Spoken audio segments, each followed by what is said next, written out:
आज शिरसगावला जायचं आहे, त्यामुळे आई सगळं उरकून चहा बनवत होती. चहाचा वास आला आणि लोकेश आणि लंकेश दोघे उठून बसले.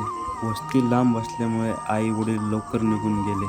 आत्या जवळच्याच गावात जाणार होती, त्यामुळे ती उशिरा निघाली.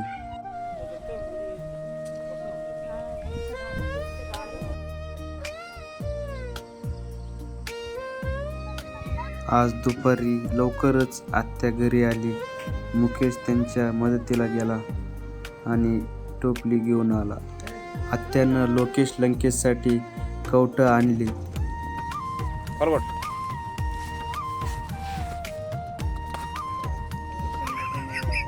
कवटं फोडून त्यात मीठ टाकून त्यांनी खायला सुरुवात केली. दुपारी 2च्या नंतर आई वडील घरी निघाले. संध्याकाळी चूल पेटवली, तेवढ्यात टिपटिप पाऊस सुरू झाला. आम्ही पावसाची साथ सोडली, पण पाऊस काय आमची साथ सोडना झाला.